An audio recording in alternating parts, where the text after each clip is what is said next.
Happy Sunday to you wherever you may be.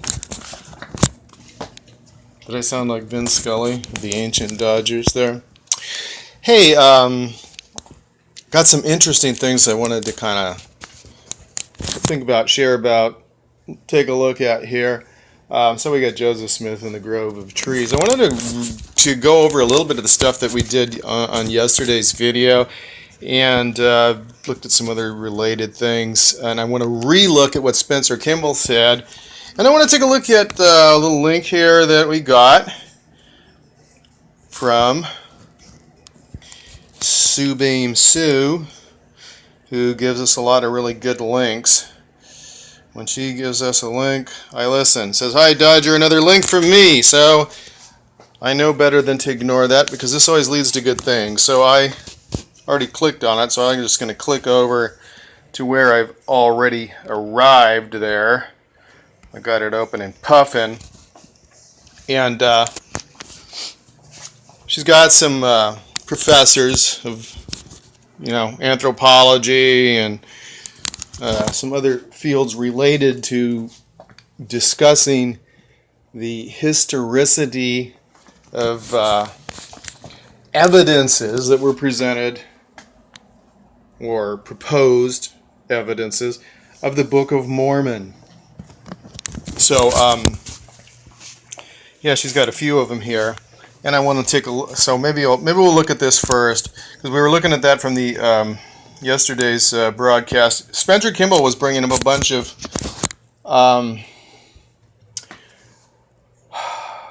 a bunch of things he was suggesting as evidence for us to believe that the American Indians were Lamanites that were starting to turn white. And the reason he wanted us to believe they were starting to turn white was because the Book of Mormon said that they would turn white in delightsome after they got into the church, after the Book of Mormon would be restored, that the Lamanites, whom we're told in the preface to the Book of Mormon, were the primary ancestors of the American Indians, because that's what the angel told Joseph Smith, apparently, when he used to tell his family all kinds of Book of Mormon stories before he ever translated the Book of Mormon, according to his mother. So, anyway, the promise was that God take off his curse and be nice and turn him white again. And then Spencer, after being so vocal about this, as the apostle who was over the Indian placement program, which he was telling us how great it was yesterday, well, in 1960 in the General Conference, but how great it was in the thing that in his talk that we were looking at yesterday. Then in 1981, he changes the scriptures. He took the word white out of that particular prophecy and just said pure, so that the Lamanites could become pure and delightsome, which really took a lot of pressure off of them, because they didn't have to turn white, and it was kind of looking like they weren't turning white as much as he wanted us to believe. But he was giving us this anecdotal evidence of it that I want to take a look at, because I want to think about how we treat evidence in the church. Because Subeam has given us this link here that's got these professors from various rather renowned universities. I think we got like Purdue and Yale, and it didn't say that the people were skull and bones or anything with Yale, but sorry, Subeam. But we got anthropologists talking about the Book of Mormon here in their experience. And then we remember that Joseph Smith sent Martin Harris to Professor Anton. Actually, I think it was to two professors, to try and get some sort of an endorsement, because we all know that third-party endorsements sell. He had third-party endorsements from Martin Harris, David Whitmer, and Oliver Cowdery on the, seeing the angel and the golden plates business. And then he had 8 more third-party endorsements from the other 8 witnesses, and that what they were witnessing was a piece of evidence to support that this was an authentic deal. They were witnessing, well, they said they were witnessing, and then later they said they were visualizing or something, but they were witnessing that he actually had these golden plates, which were evidence to back up that claim. All these things are geared to build some form of belief upon which we can start building more beliefs. And he tied that in with things from the Bible and targeted an audience that already had some faith in the Christian belief system for the most part, because the Book of Mormon promise entails having faith in Jesus Christ. In Moroni chapter 10, it says you need to believe that God's merciful, and you also need to, you have faith in Christ. So there's a target audience there, and if you believe in Christ, it says you'll believe in these things, according to the character called Moroni. And then you've got, people saying they felt the golden plates or seen the golden plates, and then you've got this professor, or you got maybe a forgery that said or wherever what do we hear? They say he ripped up that thing or whatever. Later, when we read what Professor Anton actually said when he published something, he said it was a bunch of baloney, and it was all wrong as far as translations go, but they don't show us that in the Sunday school lesson. So we've been told by people like Dallin Oaks that we don't depend on any sort of historical evidence or anything like that. We depend on the witness of the Spirit for our testimonies, if we're worthy.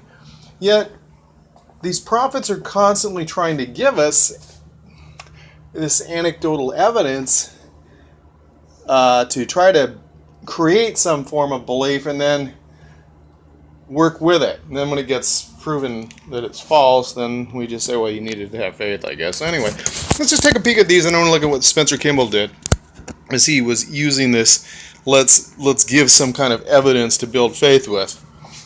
So, Mesoamerica, Richard Blanton, professor of anthropology at Purdue, PhD in anthropology from the University of Michigan. So, he's a Wolverine. All right.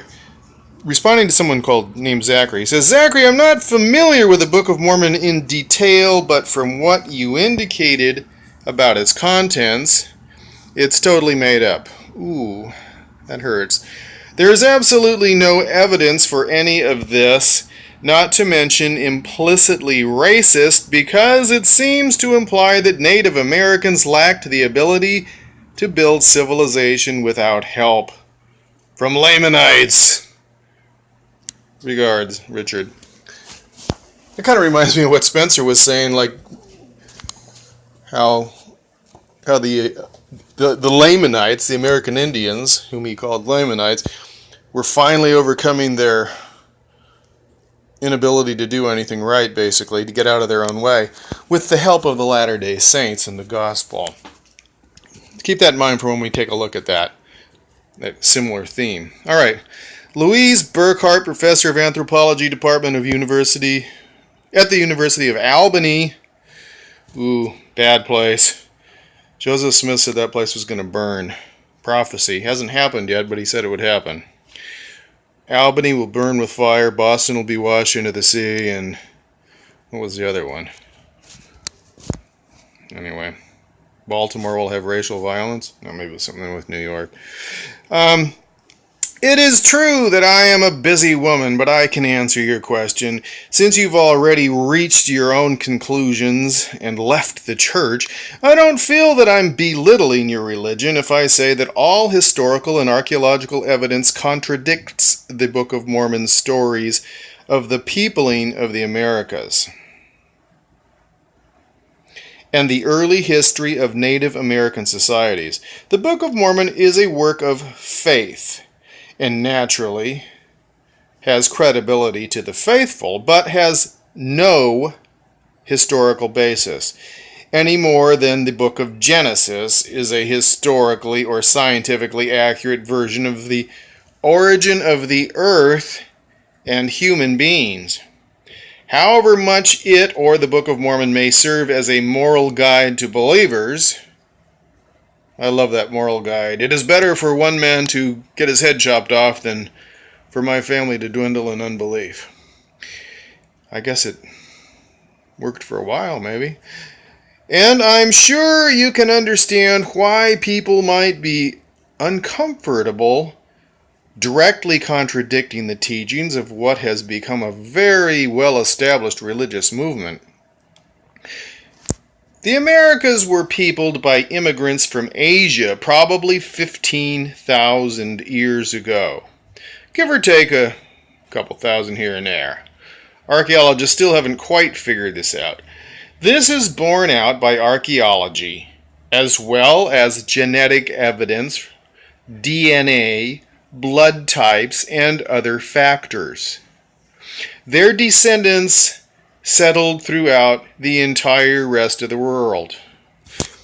Maybe I should just focus on this really quickly. This is borne out by archaeology and DNA and blood types and other factors. What that means, if we look at like in geometrical terms, is that we've got multiple disciplines that corroborate the same story.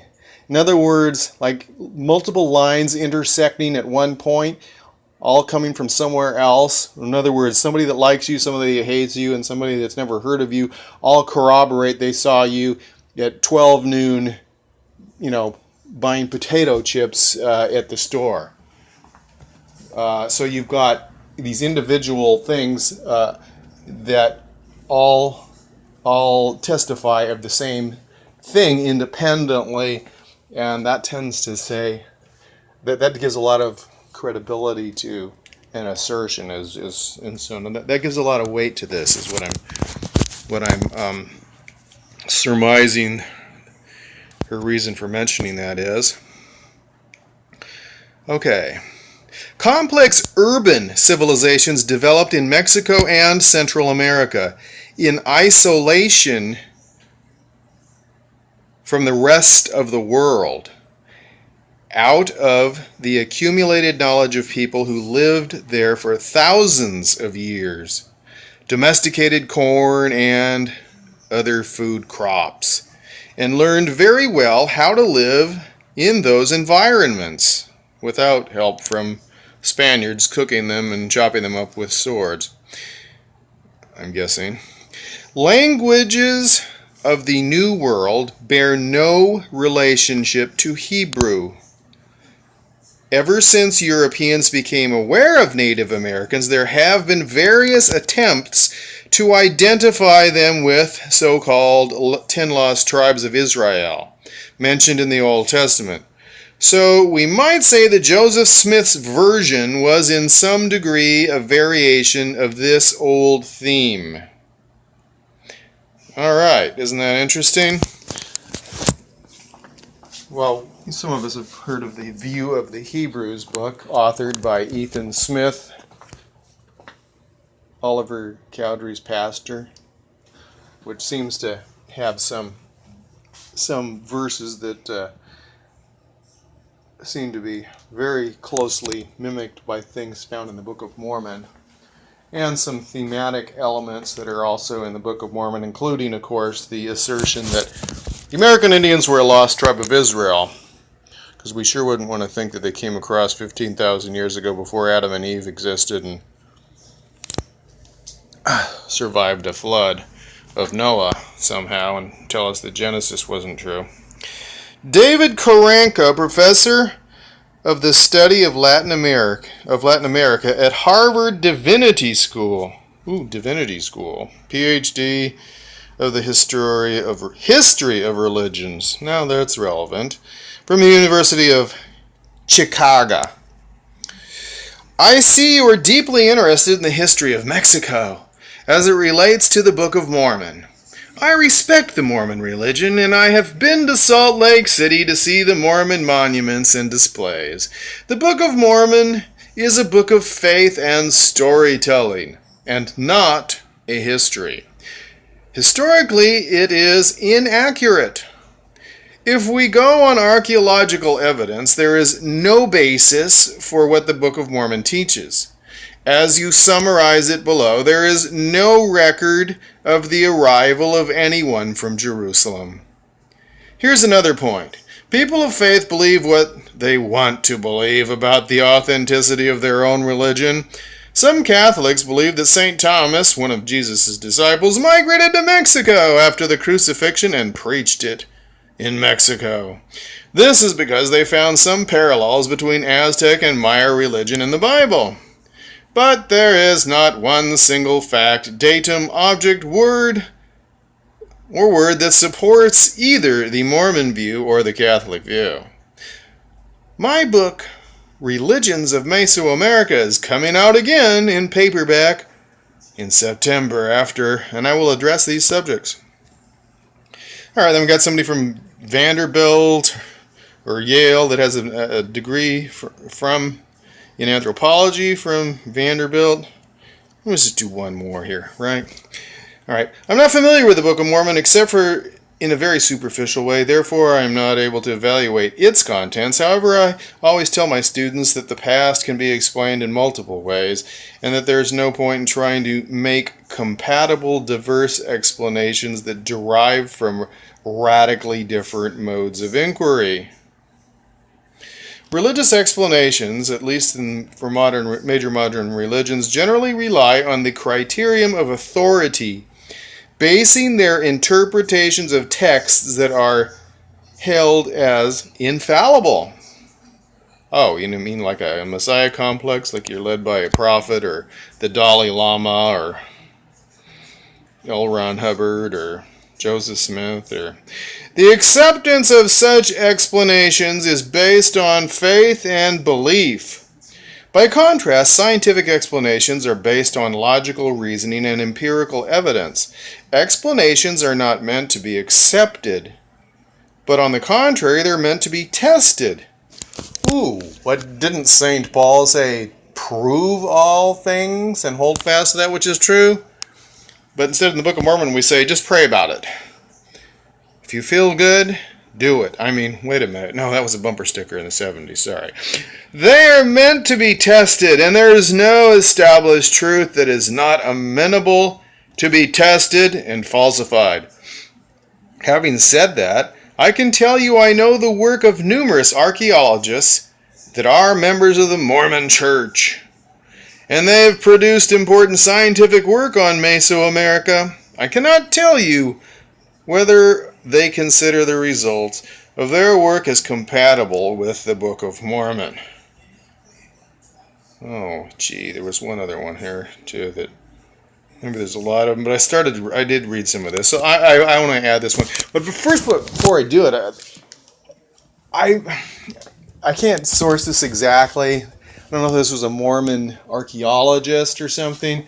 It's probably been said by more than one LDS person in some type of scientific discipline, anthropology, archaeology, or something, that said, I put my archaeological work in a separate compartment from the gospel.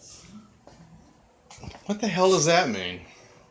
That means, since the evidence that I see physically every day in my work, basically contradicts the stuff I'm told in the Book of Mormon, somehow I put them in different compartments in my mind so that they don't, mix. Like, don't talk politics and religion at a, office party. I don't know. Yeah, we just don't mix them. That way we don't have to think about it. It's not a problem that way. All right. Jeffrey Conrad, Professor Emeritus. Emeritus? What did he do? Paul H. Dunn became emeritus when they found out he lied about everything he was telling in general conference talks and on his books and tapes. What did this guy do? Maybe he just got old. Professor Emeritus of Anthropology at Indiana University, PhD in Anthropology from Harvard. Thank you for your message. I should begin to say that I've written about Mesoamerican archaeology and taught about it for years, but it isn't my primary area of specialization. I did most of my own fieldwork in South America and the Caribbean, man. When I wrote about Mesoamerica, I was collaborating with my colleague, Professor Arthur Demarest, now at Vanderbilt, whose primary area of expertise is indeed Mesoamerica. Meaning, like, around the Yucatan area. Southern Mexico, like from Oaxaca to Guatemala City or something. I don't know exactly. Also, I've never read anything more than snippets of the Book of Mormon and can only discuss the specific claims you've listed below. After saying all that, I think I do have enough knowledge to assess the claims you've listed. Okay, we didn't get to look at the claims, but they have to do with historicity, no doubt. Insofar as I can tell, they are not supported by any archaeological, linguistic, or genetic evidence. Some specific points of disagreement are: complex societies, civilizations for short, began to emerge in Mesoamerica well before 600 BC. Nearly 1,000 years earlier, in fact. All the archaeological evidence indicates that those complex societies were developed by the native peoples of Mesoamerica out of their own long-standing cultural traditions. Complex societies began to emerge in Mesoamerica before 600 BC, nearly 1,000 years before. Before you start thinking Jaredites, remember that was supposed to be the land northward, not the land Mesa. But what is the land northward, isn't it? Huh? Isn't that North America, or everything north of Panama City, Panama? Who knows? The native peoples of Mesoamerica are American Indians. All archaeological and genetic evidence indicates that their ancestors came from Asia, Northeast Asia, or Siberia, basically we're talking, and entered what is today the Americas sometime before 13,000 years ago. So they were there, they just weren't civilized. I thought civilized meant you were part of the British Empire. Isn't that what civilized really means? There were probably several thousand native languages spoken in the Americas when Columbus arrived. At Plymouth Rock, right? Oh, no, it wasn't. It was like Puerto Rico and Costa Rica and La Habana, Cuba. Yeah, don't think he made it up north, actually. So why does the Book of Mormon talk about Columbus discovering things when, like, the Vikings and all kinds of people had been to the Americas long before Columbus, and he never actually got up north into the boundaries where the United States of America wound up being? I don't know. Go ask your pop. Isn't that what they said in Dr. Seuss books? There were probably several thousand native languages. Hey, didn't I just read that?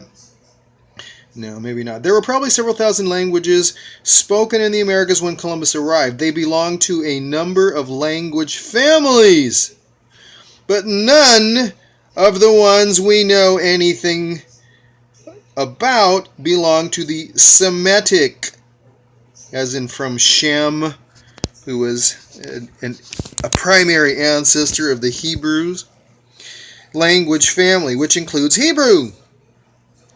None of the known native languages of the Americas show any evidence of being derived from Hebrew. You must be an apostate. Oh, these people don't even know about the church hardly. With the single exception of Norse settlement in what is today Newfoundland, there is no evidence of any people from Europa or Southwest Asia in the Americas before Columbus. Okay, so we're talking up around Canada. Some Vikings got there, which I just hinted at. A small number of Norse colonists from Greenland settled in Newfoundland, around AD 1000. The colony was short-lived, however, and was abandoned within 100 years. I hope this information is useful to you. I do have 2 colleagues in the Department of Anthropology at Indiana University who are specialists in Mesoamerican archaeology. Both are out of the country this summer. But if they were here, I'm certain they wouldn't say anything different than what I've said. Jeff Conrad, Professor Emeritus of Anthropology, Bloomington, Indiana. Alright, so there's a few more here. Oh, here's just a quickie. Okay.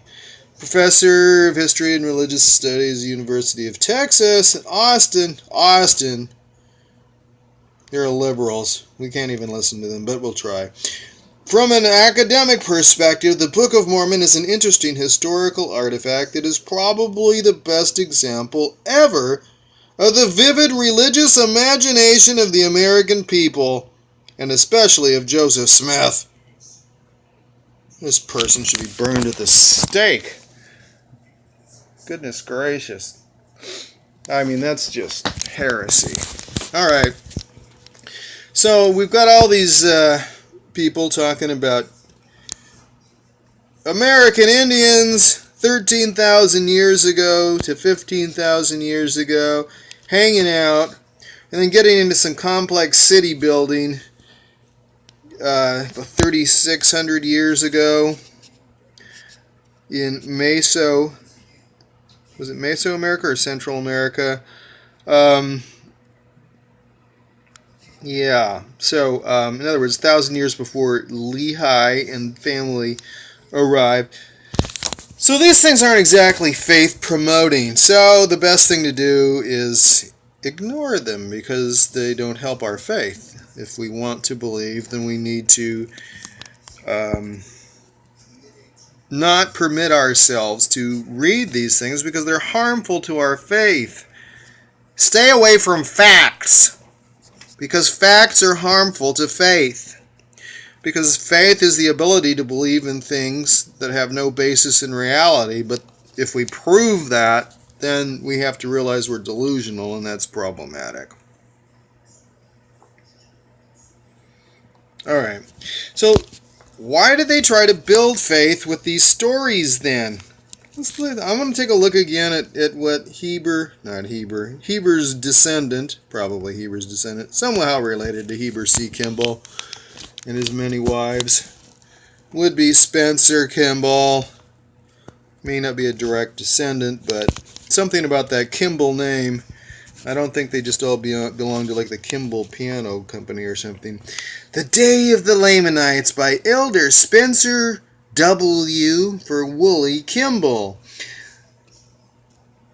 because his mother was a sheep. Of the Council of the 12 Apostles. Conference report, October 1960. Should we discount it because it's old and antiquated? Well, we don't discount the Bible. It's a little older than 1960.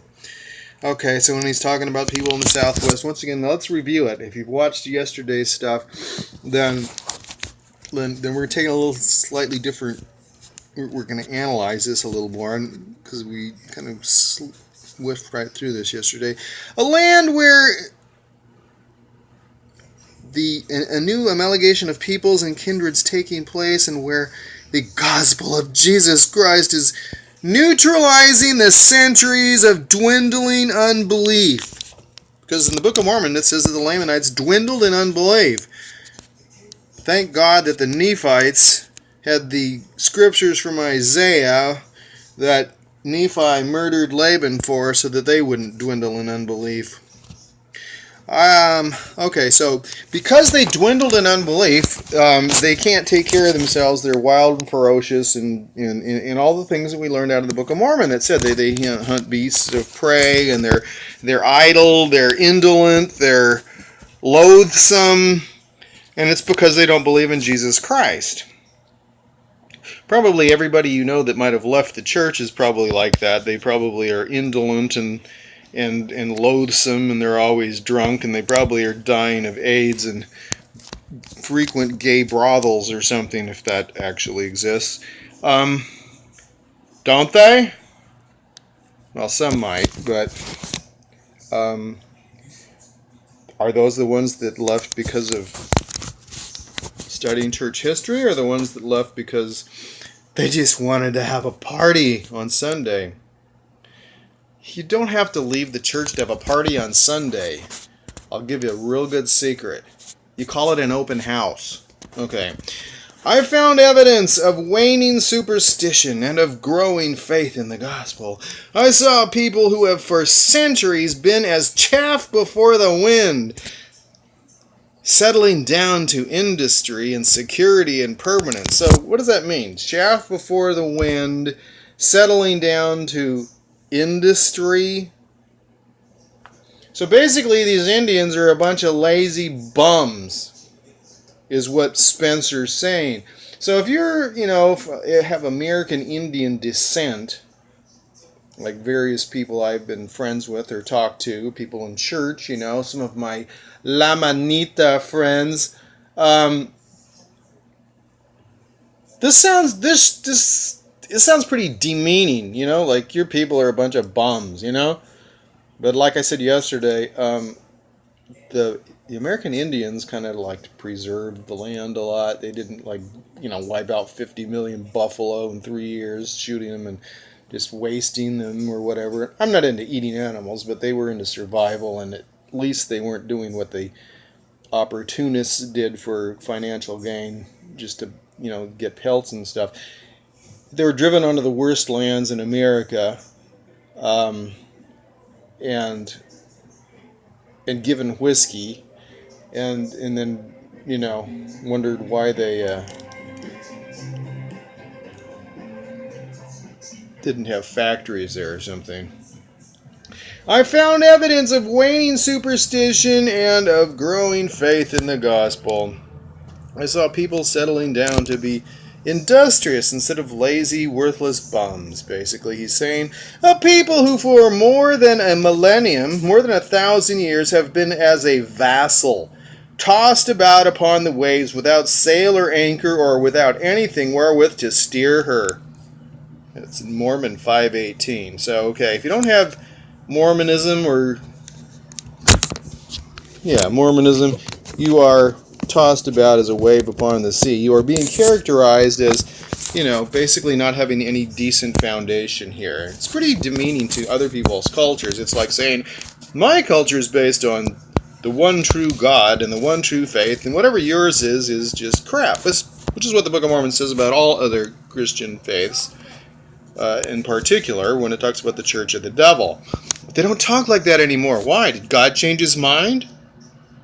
Just bring your faith and we'll add to it. That's what PR prophet Gordon Hinckley said, but that's not what Joseph Smith said. So did Jesus change his mind? I saw them beginning to accept the gospel of Christ. That always helps people's lives. And if they don't accept it, just burn them at the stake. Oh, that's the Catholics.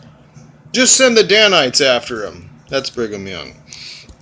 I saw them reclaiming their forfeited blessings, which the Lord reserved for the Gentiles who should possess the land. Straight out of the Book of Mormon. Straight out of Zarahemla. They were forfeited blessings because they didn't follow the Mormon prophets. Once again, that's that's mind control. That's groupthink. That's we're the special ones and screw everybody else. You're inferior.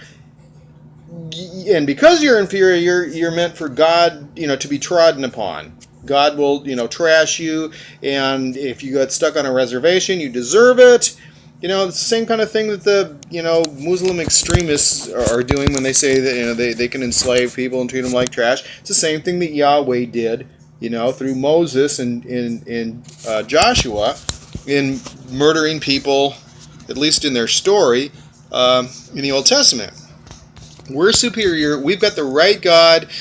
Our war God's better than your war God, so you suck. And you deserve whatever crap happens to you. Truly the scales of darkness are falling from their eyes, and they are fast becoming a white and a delightsome people. 2 Nephi chapter 30, verse 6. So that's the one Spencer later changed and put pure and delightsome, because what we find is time and time again throughout here he says that the Lamanites are turning white. And so I wanted to look at that because he's like giving like anecdotal evidence that this is happening. Like he says, are they making headway? Yes, they are. They're almost like white people. Handsome and sincere. Especially the ones who can speak better English because they went to our special program for Lamanite children to train them with Mormon families in the Utah Placement Program. They speak perfect English. Perfect. Because they live in Mormon houses. I don't speak perfect English, and my parents were both, degreed. The King's English. Look into the future. Surely we shall see thousands of Indian missionaries. We probably have 3,000 little Indian boys. Little Indian boys. Isn't that a song? 10 little Indian boys. I don't know, 1 little, 2 little, 3 little Indians. Does any of this sound, if any of you who are listening are like Lamanitas, does any of this sound demeaning to you? Because to me, some of this kind of does. It sounds a little too stereotypical of the, we're better than you. We beat the crap out of you. We put you on the shittiest lands in America, and it's your own damn fault because you weren't Christian. You're heathens. You're inferior. We'll teach you about Jesus and make your life better. So what if we have to murder a few million of you? It's collateral damage. It's worth it. It's what's happening in the Middle East right now. As we bombed Iraq and are, committing genocide in Syria and have done so already in Libya and Afghanistan. The day of the Lamanites is nigh. For years we've been growing. They have been growing delightsome. Now they are becoming white and delightsome, as they were promised. Wow. So this is the second time he said that same scripture that the Lamanites are becoming white. Why is he doing it? Because it says we finally have a prophecy that we can say is coming true. Okay, so now he cites anecdotal evidence. I saw a picture where there were 15 Lamanites. There were 20 Lamanites, and 15 of them God had blessed to become as white as Anglo-Saxon people, white people. 5 weren't quite there. They probably had some secret sin, so God didn't bless them, because God knows when you're lying to the bishop, so he won't turn you white. The children in the home placement program in Utah are often lighter than their brothers and sisters in the Hogans on the reservations. Okay, so there's another piece of anecdotal evidence. Here comes another one. Father and mother were both dark, but their 16-year-old girl who'd been baptized was several shades lighter than her parents. And she was subject to the same weather.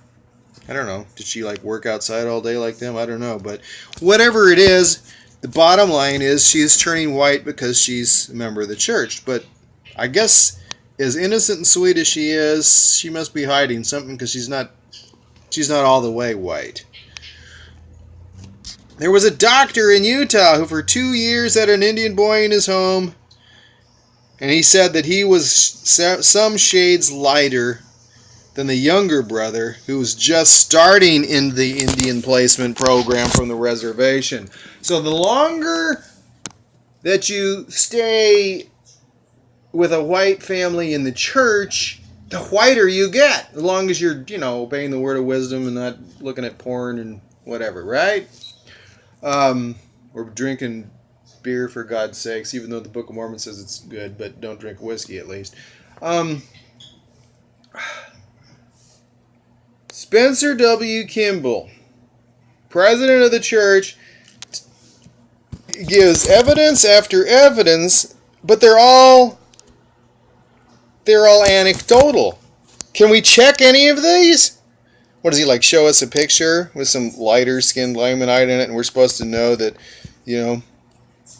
those were both his parents and they were subject to the same weather conditions or, whatever. I mean, little or none of this can be fact checked, but they're all designed to give us the belief, if we hear it enough times, to say, you come home from this meeting, hey, he's the prophet, for goodness sake.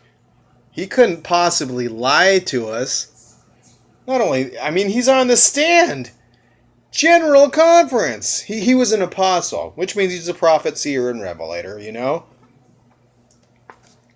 You've got so much trust in these guys, and this guy gives you all this anecdotal evidence supporting the belief that American Indians are turning white because they're in the Indian Placement Program. Which tells us, of course, that the Book of Mormon's true. Prophecies coming through. True. We are inspired to have this Indian Placement Program because we are current day prophets, seers, and revelators, and this is the Church of Jesus Christ. And you should believe it because Indians are turning white. That they're in the program. The longer they do it, if they go to seminary on a mission, by the time they get back, your son will probably be blue-eyed blonde. They barely stop short of that. So why does he use all this evidence that can't be checked very easily at all, if at all? Does this sound like going to some kind of a nutritional, multi-level marketing thing that says you'll have cancer cured by their supplements? And I'm not knocking all of them. Some of them are pretty good. Some of them have got some really good products. Okay? Like in Utah, you've got lots of them because, let's face it, the church is the biggest MLM ever made, right? Isn't it? The LDS church? They used to put bishops and stake presidents used to be on commission, Bishops supposedly got 10% of the take for tithing and donations. Maybe it's for all donations. And stake presidents got 5% of 5 wards? That's pretty good. It's 2.5 times the size amount of what the bishops got, maybe, right? So, that's a great multi-level thing, and patriarchs got paid. I was reading, if you read Buck of Blessing, back in the time of Joseph Smith, well, if you could buy an acre of land for $7 in Kirtland, 7 patriarchal blessings, and you own an acre of land? Pretty sweet, That's not even with an FHA loan. That's not with a 3% down payment. That's cash paid off. So, do these guys sound like snake oil salesmen? Let me give I made a joke about the Zango the other day, but Zango's a pretty good product. Mangostein's good fruit, although they probably scrape scrape the inside of the skin off of one mangosteen fruit, and if you threw that in a capsule and took it, it'd probably cost you 2 cents, but they charge you $30 a bottle for how much is in there. I don't know. It tastes good. They got grape juice in it and stuff. You can't drink this. This stuff would taste horrible. Mangosteen tastes super awesome, but that's the white stuff in it around the seeds. The stuff where all the antioxidants are located in concentration in the inside of the skin is horrendous tasting. It's like a bitter herb. So anyway, I somehow found out about some MLM 30 years ago, and so I went and talked to this lady because she's like, I'm making she shows me I'm making almost 20 grand a month right now, which was pretty good money back then, 30 years ago, and she shows me her bonus checks and stuff, and so I go, well, let me look at the ingredients in your product. It's this miracle drink. So this wasn't made out of whatever, some of these fruits. It started with noni, and then it got into Zango and Monavie and all these other ones. New Skin's got one. These products probably are pretty high quality. They're expensive too, but at least they got something in them. But what this lady had, I read the ingredients. The number ingredient one is like water. The number 2 ingredient was caramel color. Caramel color was the number 2 ingredient. Stuff was called KM. KM. K is, like the symbol for potassium. So they have a fair amount of potassium in it. So it's probably 10 bananas worth in a bottle or 100 worth. I don't know. So you got a little bit of potassium, which is cheap enough you can get somewhere else, and instead you're paying some ungodly amount of money, $20 a bottle or whatever the heck it was, for these bottles of this crap that was. The number 1 was water, and the number 2, when you got more caramel color than you've got active ingredient, something is wrong. Something is really wrong. And I said, lady, I don't give a hoot. And then she had some supernatural pitch. Their company had a story. It was like the first vision. I'm not kidding either. It was like the first vision. They had this little movie and stuff, probably some music in it and stuff. And somebody has this epiphany about something to do with their product, like climbing a mountain or some, I don't remember the details. And I'm like, okay, so they have this Mount Shasta, or kind of some vision, and reveal to them this wonderful product. But I look at the bottle, and the evidence says our top 2 ingredients are water and caramel color. And I said, I'm sorry, lady, I don't care what the hell you say about this stuff. There's no way I'm selling this stuff. This is just this is BS. This is made out of some wonderful thing. It's I can buy a potassium pill or eat some bananas. This is BS. Complete BS. But they gave us this anecdotal evidence, this all these things to cause us to believe, to have faith.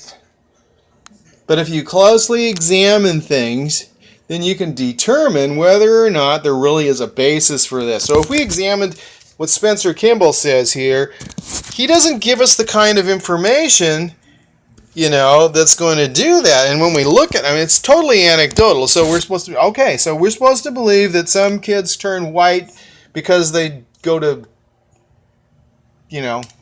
Indian placement program.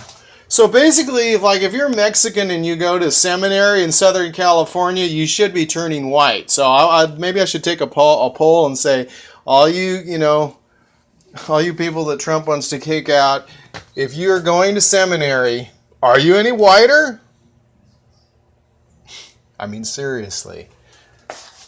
I look at these things that Spencer Kimball's telling us, and I just go, who's going to believe this crap? So I was having a conversation with a very wonderful person in my personal downline from the ultimate MLM family genealogy. And this person said to me, I saw this meme. Do you know what a meme is? I don't know. Is that like an emoji or something? She goes, no. It's like some picture, and then it has says something that's funny or insightful or whatever. And so the deal was, this was about the Pope. And then it said, it showed him in all his regalia or something, holding his staff and with his fish head hat on or whatever, his Dagon hat. And it says under it, I'm supposed to take this guy's, because this guy says it's wrong to be gay, I'm supposed to believe him, this guy with this trident and this fish hat or whatever, which was basically drawing attention to the fact that these power symbols that come from the ancient world look kind of, they lack credibility to a lot of people now. And it's like, it's like some Mormons saying, I'm supposed to believe some dude in a baker's hat and a fig leaf apron, that this secret handshake's going to get me into heaven? Or I'm supposed to believe that if I pay tithing to the Mormon church, I'm believing that from this guy where I've got a God who's, naked and in rare form, talking to Abraham about the holy priesthood, and that's your God, and I should believe him, from the facsimile too. And it's like your rational mind waking up and go, are we seriously buying this crap? But that's what Spencer Kimball is able to do with the credibility that is developed in the belief system of Mormonism, using the Messiah complex, saying this guy speaks with and for God. He's one of the chosen 15, plus the presiding bishopric. And then you're a little lower there if you're one of the presidents of the 70. But you are walking on holy ground, and people are going to listen to you way more than if it's, the girl down the street who says something like, yeah, there's these children that have darker skin at the first part of the semester, and now they're like turning white because they go to seminary. Like, yeah, right. But the one of the apostles tells you that. So he's got all these things to give us this evidence, but all the evidence is just BS kind of crap. Why doesn't he tell us, hey, we did this genetic study and found out that Lamanites actually have, they lose pigment or something because whatever. Anyway, evidently, he figured out that people weren't buying his BS, and so he just had the scriptures changed when he was a prophet. Decided Joseph Smith must have had something wrong with his seer stone that day, and it says pure and delightsome now. So he just got rid of it quietly. I don't recall them making an announcement. Hey, we'd like to say that Joseph Smith got this one wrong. Spencer's had a revelation, and it shouldn't say that you're going to turn white and delightsome after he's been telling you evidence after evidence in general conferences how Lamanites turn white when they go to church. They just got rid of it quietly, and then he stopped saying these things. Why, did they stop turning white? Or was he BSing us the whole time? So it seems to me like they give us this stuff, and then when it gets proven that it's hogwash, then they go back and say, no, well, you see, everything's really based on faith. Because if you're righteous, you'll have faith. We don't need evidence. So then why are you giving us all this evidence that's BS, and all it did was tell us how dishonest you were? Well, anyway, I don't want to beat a dead tape here, so let's wind this one up. Happy Sabbath. I might get on and do another one here later because I'm kind of on a roll. Maybe I'll give a little preview. I'm probably just going to read some of this stuff to you, but if not, you can look it up yourself. Do I have this on Puffin? Is that where I open this stuff up here? Stuff up. Did I almost say a bad, naughty word? It's because I'm a wicked sinner, All I want to do is sin anymore. I have this great desire to go sin. Whatever that is. No, that was what Subian was telling us. So you can probably check out her link that was on yesterday's upload in the comments, because you can read more of those. I think there are several more in there probably.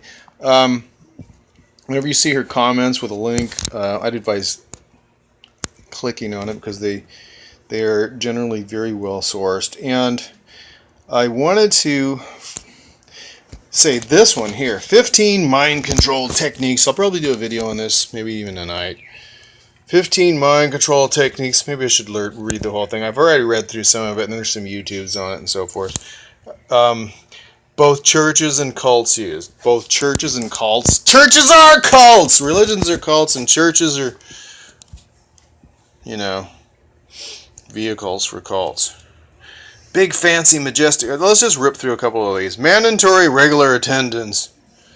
Gosh, that looks a whole lot like the one we have in the church, but it's got a cross on it, so it couldn't be ours. Jedi. Did I say hours? Oh my gosh. I can't identify with Mormonism.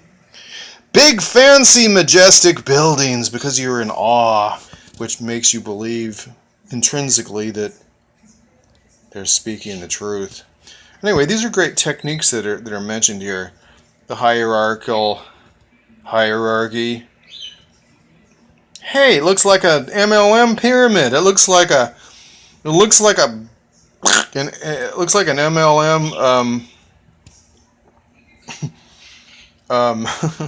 commission. What do they call it? Whatever. Plan. Forget how you even say that anymore.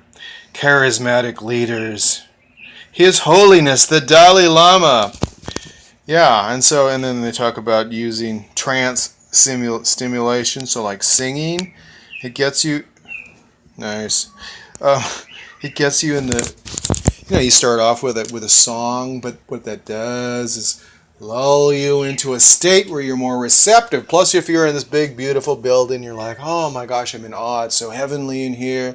And then you're singing, follow the Dalai Lama, follow the Dalai Lama, follow the Dalai Lama. He knows the way. Oh gosh, that was pretty bad. Really off key. No comments, Mr. Pigs That Fly. I already heard you say it wasn't Dean Martin. I was severely hurt by that because, unfortunately, I sounded pretty crappy that day. Especially if you try to sing with somebody else already on there doing. If you're trying to do cover along with something else, it just contrasts everything that you miss their thing on, makes you sound horrible. So I decided I wanted to do better because we wanted to have that family folk rock band, but now that the family's gone, well, maybe I'll just improve my talents and see what happens. I'll go on faith. Trance stimulation. Repetitive drills of consequence and for non-conformity.